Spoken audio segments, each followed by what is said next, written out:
Hello friends, welcome back to our channel Mom's Daily. ഇന്ന് ഞാൻ വന്നിരിക്കുന്നത് ഒരു സൂപ്പർ ദോശയായിട്ടാണ്. നല്ല പഞ്ഞി പോലത്തെ ഒരു തട്ട് ദോശയായിട്ടാണ്. നമുക്കെല്ലാവർക്കും ദോശയൊക്കെ ഉണ്ടാകുമ്പോൾ ചിലപ്പോൾ അത് കറക്റ്റായിട്ട് വരില്ല. ചില ആൾക്കാർക്കെങ്കിലും അതിൻ്റെ ഒരു അരപ്പ് ശരിയായില്ലെങ്കിൽ അതിൽ നമ്മൾ ഇടുന്ന അളവുകൾ ശരിയായിട്ടില്ല എന്നുണ്ടെങ്കിൽ നമ്മുടെ ദോശ കറക്റ്റായിട്ട് വരാൻ കുറച്ച് ബുദ്ധിമുട്ടാണ്. എന്നാൽ ഇന്ന് നല്ല പഞ്ഞി പോലത്തെ നല്ല തട്ട് ദോശ, നല്ല നാടൻ തട്ട് ദോശയാണ് ഞാനിന്ന് കാണിക്കാൻ പോകുന്നത്. അപ്പോൾ അതിനൊരു സ്പെഷ്യൽ ചേരുവകം കൂടെ ഞാൻ ചേർക്കുന്നുണ്ട്. അപ്പോൾ ഇതെന്താണെന്ന് നമുക്ക് പെട്ടെന്നൊന്ന് കണ്ടു നോക്കാം. അപ്പോൾ ഈ നാടൻ തട്ടുദോശയ്ക്ക് ഉണ്ടാക്കാനായിട്ട് നമ്മൾ ആദ്യം എടുക്കുന്നത് ഇഡ്ഡലി റൈസാണ്. ഞാനിപ്പോൾ ഇഡ്ഡലി റൈസാണ് എടുത്തിരിക്കുന്നത്. നിങ്ങൾക്കിപ്പോൾ പച്ചരി ആണെങ്കിലും എടുക്കാം കേട്ടോ. പക്ഷേ ഇപ്പോൾ ഒരുവിധം എല്ലാ കടകളിലും നമുക്ക് ഇഡ്ഡലി റൈസ് എന്ന് പറഞ്ഞാൽ മേടിക്കാൻ കിട്ടും. അതാണ് കുറച്ചും കൂടെ നല്ലതായിട്ട് എനിക്ക് തോന്നിയിട്ടുള്ളത്. അപ്പോൾ അതാ ഞാൻ എടുക്കുന്ന അളവ് 2 കപ്പോളം ഉള്ള ഇഡ്ഡലി റൈസാണ് എടുത്തിരിക്കുന്നത്. ഒരു കപ്പ് എന്ന് പറയുന്നത് 200 ml ആണ്. അപ്പോൾ 2 കപ്പ് ഇഡ്ഡലി റൈസിന് ഞാൻ 1 കപ്പോളം ഉള്ള ഉഴുന്നാണ് ചേർക്കുന്നത്. അങ്ങനെയാണ് അതിൻ്റെ ഒരു അളവ് കേട്ടോ. അപ്പോൾ സെയിം അളന്ന കപ്പിൽ തന്നെ 1 കപ്പോളം ഉള്ള ഉഴുന്നും ചേർത്ത് കൊടുക്കുന്നുണ്ട്. ഇനി അടുത്തത് ഞാൻ ചേർത്ത് കൊടുക്കുന്നത് ഉലുവയാണ്. അതൊരു 1/2 ടീസ്പൂൺ നമുക്ക് ഉലുവ ചേർത്ത് കൊടുക്കാം. അപ്പോൾ ഈ ഉലുവേര ഒരു ചെറിയൊരു മണവും അതൊക്കെ നല്ലൊരു ഫ്ലേവർ കൊടുക്കുന്നതാണ് നമ്മുടെ ദോശയ്ക്ക്, അല്ലെങ്കിൽ ഇഡ്ഡലിക്ക് അരയ്ക്കുന്ന മാവിനാണെങ്കിലും ഉഴുന്ന് ചേർക്കുന്നത് നല്ലതാണ്. അപ്പോൾ അതാ ഞാൻ ഇതെല്ലാം കൂടെ നല്ലതുപോലെ കഴുകി വൃത്തിയാക്കി വന്നിട്ടുണ്ട്. ഇനി ഞാനിതൊരു 5 മണിക്കൂറോളം ഇതൊന്ന് വെള്ളത്തിൽ കുതിരാൻ വെക്കാൻ കേട്ടോ. അത് 4 മുതൽ 5 മണിക്കൂർ വരെ നമുക്ക് വെക്കാം. അപ്പോൾ ഇത് ഞാനൊന്ന് മൂടി വെച്ചിട്ട് നമുക്കൊരു 5 മണിക്കൂർ കഴിയുമ്പോൾ നോക്കാം. അപ്പോൾ ഇതാ ഇവിടെ ഒരു 5 മണിക്കൂർ കഴിഞ്ഞിട്ടുണ്ട്. നമ്മുടെ അരിയാണെങ്കിലും ഉഴുന്നൊക്കെ ആണെങ്കിലും ചെറുതായിട്ടൊക്കെ വീർത്ത് വന്നിട്ടുണ്ട്. അതൊക്കെ കുതിർന്ന് വെള്ളമൊക്കെ കുടിച്ചിട്ടുണ്ട്. അപ്പോൾ ഇനി നമുക്കിതൊന്ന് അരച്ചെടുക്കണം. അപ്പോൾ അതിനായിട്ട് ഞാനിവിടെ മിക്സിയുടെ വലിയ ജാറിനകത്താണ് ഞാൻ അരച്ചെടുക്കുന്നത്. അതാണ് നമുക്ക് കുറച്ചും കൂടെ നല്ലത്. പിന്നെ നമ്മൾ ഇടുമ്പോൾ ഒത്തിരി അങ്ങ് ഇടാതെ നമുക്ക് കുറേശ്ശെ ബാച്ചായിട്ട് ഇട്ട് കഴിഞ്ഞാൽ ഒത്തിരി പ്രഷർ നമുക്ക് മിക്സിക്ക് കൊടുക്കേണ്ടി വരത്തില്ല. അപ്പോൾ അതാ ഞാൻ ഇതിനകത്തുനിന്ന് ഞാനൊരു അര ഭാഗത്തിനേക്കാളും തൊട്ട് താഴെയാണ് ഞാൻ എടുക്കുന്നത്. ഇത് ഈ ഒരു ഉഴുന്നും അരിയും അതുപോലെ ഉലുവൊക്കെ കൂടെ മിക്സ് ചെയ്തിട്ടുള്ളത് തന്നെയാണ് നമ്മൾ ഇടുന്നത്. അപ്പോൾ ഇതാ ഞാൻ ഇത്രയുമാണ് എടുത്തിട്ടുള്ളത്. കണ്ടോ, എൻ്റെ മിക്സിയുടെ ജാറിൽ ഇനി ഒത്തിരി സ്ഥലമുണ്ട്. അപ്പോൾ അതിൻ്റെ മിക്സിയുടെ ജാറിൻ്റെ അര ഭാഗത്തിനേക്കാളും താഴെയാണ് എടുത്തിട്ടുള്ളത്. അപ്പോൾ ഇനി ഇതിനകത്ത് വെള്ളം ഒഴിക്കേണ്ടത് എങ്ങനെയാണ്? ഞാനെപ്പോഴും ഫോളോ ചെയ്യുന്ന ഒരു കാര്യം എന്ന് പറയുന്നത്, നമ്മൾ വെള്ളം ഒഴിക്കുമ്പോൾ ഇതിനകത്ത് നമ്മൾ അരയ്ക്കാനുള്ള സെയിം വെള്ളം തന്നെയാണ് ഞാൻ ഒഴിക്കാറ്. പക്ഷെ അത് ഒഴിക്കുമ്പോൾ എപ്പോഴും നമ്മുടെ അരിയുടെ ആ ഒരു ലെവലിൽ നിന്ന് ഒരു 1/2 സെൻറ്റിമീറ്റർ അല്ലെങ്കിൽ എനിക്കൊരു കണക്കുണ്ട്, അതിനേക്കാളും തൊട്ട് മുകളിൽ വെള്ളം നിൽക്കണം, അത്രയേ ഉള്ളൂ. നമ്മൾ അങ്ങനെ വെള്ളം ഒഴിച്ചിട്ട് നമ്മൾ മിക്സിയിൽ അടിച്ചെടുക്കുകയാണെന്നുണ്ടെങ്കിൽ കറക്റ്റായിട്ട് വരും. വെള്ളം കൂടില്ല, കുറയൂല, അത്രയും നല്ലൊരു കൺസിസ്റ്റൻസിയിൽ വരും. പക്ഷെ ഉറപ്പ് വരുത്തുക, ആ കറക്റ്റ് ആ ഒരു നമ്മൾ ഇട്ടിരിക്കുന്ന ആ റൈസ് ഒന്ന് മൂടിക്കെടുക്കാൻ പാകത്തിനുള്ള വെള്ളം എടുക്കാൻ നോക്കുക. അപ്പോൾ ഇതാ ഞാനിത് എന്തായാലും ഇതൊന്ന് മിക്സിയിലൊന്ന് അരച്ചെടുത്തിട്ട് വരാം. അപ്പോൾ ഇതാ നമ്മുടെ ആദ്യത്തെ ബാച്ച് നമ്മൾ അരച്ചെടുത്തത് നല്ല പെർഫെക്റ്റ് ആയിട്ട് വന്നിട്ടുണ്ട്. അപ്പോൾ ഇനി ഞാൻ എല്ലാം ഇതുപോലെ ഒന്ന് അരച്ചെടുത്ത് വന്നിട്ട് ഞാൻ ലാസ്റ്റ് കാണിക്കാം ബാറ്റർ എങ്ങനെയാണെന്നുള്ളത്. അപ്പോൾ ഇതാ ഞാൻ രണ്ടാമത്തെ ബാച്ചും ഈ ഒരു നമ്മളൊരു വലിയൊരു പാത്രത്തിനകത്തോട്ട് മാറ്റി വെച്ചിട്ടുണ്ട്. കാരണം വലിയ പാത്രം തന്നെ എടുക്കാൻ നോക്കുക, അല്ലെങ്കിൽ ഇത് കുറച്ചങ്ങ് പൊന്തി കഴിയുമ്പോഴത്തേക്കും അല്ലെങ്കിൽ അത് പുറത്തോട്ട് ചാടും. അപ്പോൾ അതുകൊണ്ട് എപ്പോഴും ഒരു പാത്രത്തിൻ്റെ ഒരു അര ഭാഗം മാത്രമേ നിറയ്ക്കാൻ പാടുള്ളൂ കേട്ടോ. അപ്പോൾ നമ്മുടെ ബാറ്റർ അവിടെ റെഡിയാണ്. അപ്പോൾ അതവിടെ മാറിയിരിക്കട്ടെ. ഇനി ഞാൻ പറഞ്ഞ സ്പെഷ്യൽ ഇൻഗ്രീഡിയൻറ്റ് ചേർക്കണം. അതാണ് നമ്മുടെ അവലെടുക്കുമ്പോൾ വെള്ളവൽ തന്നെ എടുക്കുക. അതുപോലെ തന്നെ കനം കുറഞ്ഞിട്ടുള്ള അവലെടുക്കാൻ നോക്കുക. നമുക്ക് 2 തരത്തിൽ കിട്ടും, കട്ടി കൂടിയതും കിട്ടും, കനം കുറഞ്ഞതും കിട്ടും. അപ്പോൾ കനം കുറഞ്ഞതാണ് വേണ്ടത്. അപ്പോൾ ഈ അവൽ നമുക്ക് നല്ലതുപോലെ ആദ്യം ഒന്ന് കഴുകി എടുത്ത് വൃത്തിയാക്കി വരണം. കാരണം ഈ അവലും ഇച്ചിരി പൊടിയൊക്കെ കാണും, വെളുത്ത കളറിലുള്ള പൊടിയൊക്കെ. അപ്പോൾ അതൊക്കെ നമുക്ക് നല്ലതുപോലെ ഒന്ന് കഴുകി എടുത്തിട്ട് വരണം. അപ്പോൾ ഈ അവലാണ് നമ്മുടെ ഈ ഒരു ദോശയ്ക്ക് അല്ലെങ്കിൽ ഇഡ്ഡലി അരയ്ക്കുമ്പോഴാണെങ്കിൽ നിങ്ങൾ ഇതൊന്ന് ചേർത്ത് നോക്കുക. നല്ലതുപോലെ സോഫ്റ്റ് ആവും, നല്ല സ്പഞ്ചി ആയിട്ട് വരും. അതുമാത്രമല്ല നമ്മുടെ ദോശ ഇഡ്ഡലിയൊക്കെ നല്ല വെളുത്തിരിക്കും.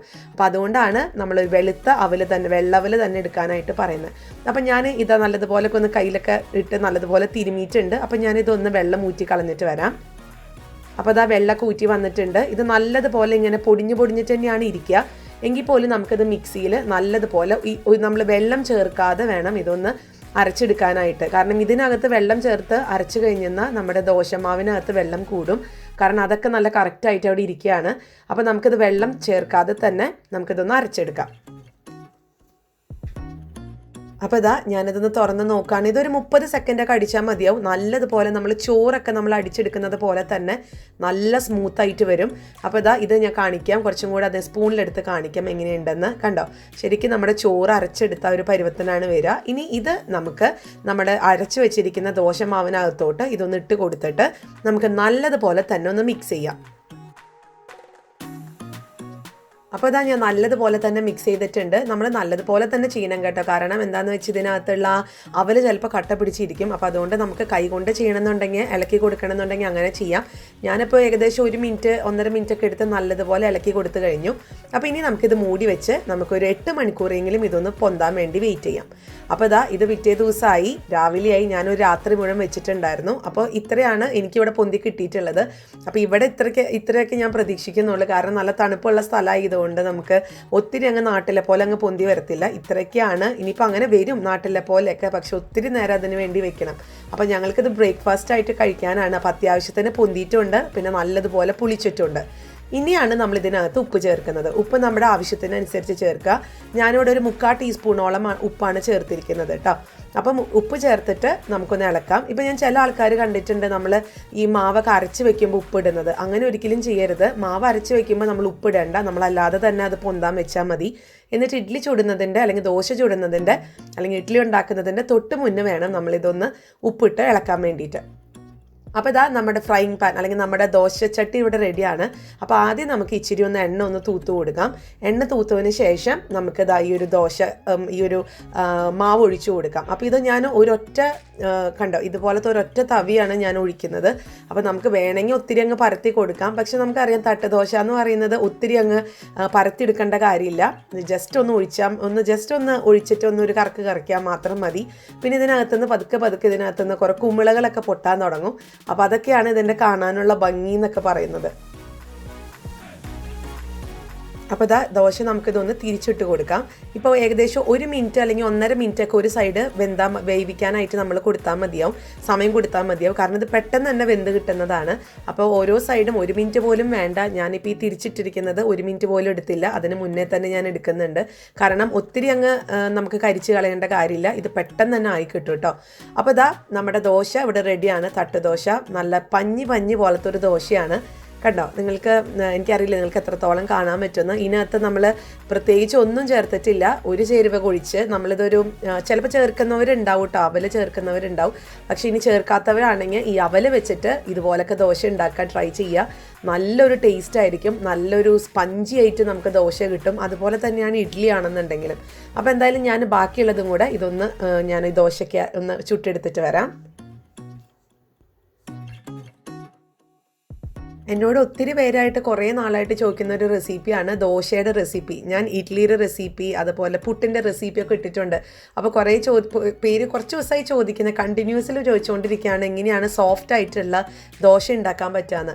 അപ്പോൾ അതിനുള്ള ഒരു വീഡിയോ ആയിട്ടാണ് ഇപ്പോൾ ഞാൻ വന്നിട്ടുള്ളത് കേട്ടോ. അപ്പോൾ നിങ്ങളെല്ലാവരും ട്രൈ ചെയ്ത് നോക്കണം. നിങ്ങൾക്ക് ഉറപ്പായിട്ടും ഇത് ഇഷ്ടപ്പെടും. ഒരിക്കലും ഇത് ഫെയിൽ ആവത്തേയില്ല. നിങ്ങൾക്ക് എന്തായാലും ഇതൊരു നല്ല ദോശ തന്നെയായിട്ടാണ് കിട്ടുക കേട്ടോ. അത് ഒരിക്കലും ഫെയിലായി പോകത്തില്ല. അത് മാത്രമല്ല നല്ല സ്പഞ്ചി ആയിട്ടിരിക്കും. നമ്മുടെ കുഞ്ഞുങ്ങൾക്കൊക്കെ ഇത് ഒത്തിരി ഇഷ്ടപ്പെടുന്ന ഒരു ദോശയാണ്. കാരണം അതൊന്ന് തൊടുമ്പോഴത്തേക്കും അതിങ്ങനെ ഊർന്നു പോകുന്ന രീതിയിലുള്ള ദോശയാണ്. നല്ല പഞ്ഞി പോലത്തെ ദോശയാണ് ഇതിൻ്റെ ക്യാപ്ഷനിൽ പറയുന്ന പോലെ. അപ്പോൾ ഇതൊരു 100% ആയിട്ടും നിങ്ങൾക്ക് ഉറപ്പായിട്ടും ട്രൈ ചെയ്യാവുന്ന ഒരു റെസിപ്പിയാണ്. നിങ്ങൾ ട്രൈ ചെയ്യാൻ മറക്കരുത് കേട്ടോ. അതുപോലെ തന്നെ ഈ ദോശയുടെ മറ്റൊരു പ്രത്യേകതയാണ് ഇങ്ങനെ പെട്ടെന്ന് ഒത്തിരി ഇങ്ങനെ ഓട്ടകൾ അല്ലെങ്കിൽ ബബിൾസ് കുമിളകളൊക്കെ വന്നിങ്ങനെ പൊട്ടും. അപ്പോൾ അത് കാണാനും നല്ലൊരു ഭംഗിയൊക്കെയാണ്. അപ്പോൾ നമ്മൾ ഈ അവൽ ചേർക്കുന്നത് കൊണ്ട് നല്ല സ്പഞ്ചി ആയിട്ട് തന്നെ ഇരിക്കും, നല്ല തിക്കുമായിരിക്കും. ഇപ്പം നമുക്ക് ഇനിയിപ്പോൾ നിങ്ങൾക്ക് തട്ടുദോശ വേണ്ട, നമുക്ക് സാധാരണ ദോശയാണ് വേണ്ടത് എന്നുണ്ടെങ്കിൽ നല്ലതുപോലെ നമുക്ക് പരത്തിയെടുക്കാവുന്നതേ ഉള്ളൂ. പക്ഷേ ഇതുപോലത്തെ ഒരു തട്ടുദോശ ഇത്രയും ഒരു തിക്കിൽ നല്ല സ്പോഞ്ചി ആയിട്ട് കഴിക്കുന്നത് ഒരു പ്രത്യേക സ്വാദാണ്. അപ്പം ഞാൻ ഇവിടെ കുഞ്ഞുങ്ങൾക്ക് ഒരു വൈകിട്ടത്തെ സമയമാണ് ഇത് ഉണ്ടാക്കി കൊടുക്കുന്നത് കേട്ടോ. അപ്പം ഞാൻ ബ്രേക്ക്ഫാസ്റ്റിനൊക്കെ വേണ്ടിയിട്ട് റെഡിയാക്കിയെങ്കിൽ പോലും അവർക്ക് രാവിലെ അവരുടേതായ ഭക്ഷണമൊക്കെ കഴിച്ചു കഴിഞ്ഞപ്പോൾ ഞാനിത് വൈകുന്നേരത്തേക്ക് ഉണ്ടാക്കാമെന്ന് ഓർത്തു. അപ്പോൾ ഇതാണ് ഞങ്ങളുടെ ഡിന്നർ എന്ന് പറയാം. അപ്പോൾ ഇതിനായിട്ട് ഞാൻ നല്ലൊരു തേങ്ങ ചട്നി ഉണ്ടാക്കിയിട്ടുണ്ട്. അപ്പോൾ ഇതിൻ്റെ മുന്നൊക്കെ റെസിപ്പി ഞാൻ തേങ്ങ ചട്നിയിൽ ഇട്ടിട്ടുണ്ട്. വളരെ സിമ്പിളായിട്ടുള്ളൊരു തേങ്ങ ചട്നിയാണ്. അപ്പോൾ അത് നോക്കിക്കുക, നല്ല തിക്കാണ്. ഇപ്പോൾ ഈ ദോശ നിങ്ങൾക്ക് കാണാം, നല്ല തിക്കായിട്ടാണ് വന്നിരിക്കുന്നത്. അപ്പോൾ ഞാനിന്ന് തേങ്ങ ചട്നി കൂട്ടിയിട്ടാണ് കുഞ്ഞുങ്ങൾക്ക് കുട്ടികൾക്കും അതുപോലെ ഞങ്ങളൊക്കെ കഴിക്കുന്നത്. അപ്പോൾ എല്ലാവരും ഈ റെസിപ്പി ഒന്ന് ട്രൈ ചെയ്ത് നോക്കുക. ഉറപ്പായിട്ട് നിങ്ങൾക്ക് ഇഷ്ടപ്പെടും. ഇഷ്ടപ്പെട്ട് കഴിഞ്ഞെന്നാൽ നിങ്ങളുടെ ഫ്രണ്ട്സിൻ്റെ ഒക്കെ അടുത്ത് ഷെയർ ചെയ്യാൻ മറക്കരുത്. അതുപോലെ തന്നെ നമ്മുടെ ഈ ചാനൽ നിങ്ങൾ ആദ്യമായിട്ടാണ് കാണുന്നതെങ്കിൽ ഒന്ന് സബ്സ്ക്രൈബ് ചെയ്യാനും മറക്കരുത് കേട്ടോ. അപ്പം നമുക്കിനി അടുത്തൊരു വീഡിയോ ആയിട്ട് ഉടനെ കാണാം. അൻറ്റിൽ ദെൻ ബൈ.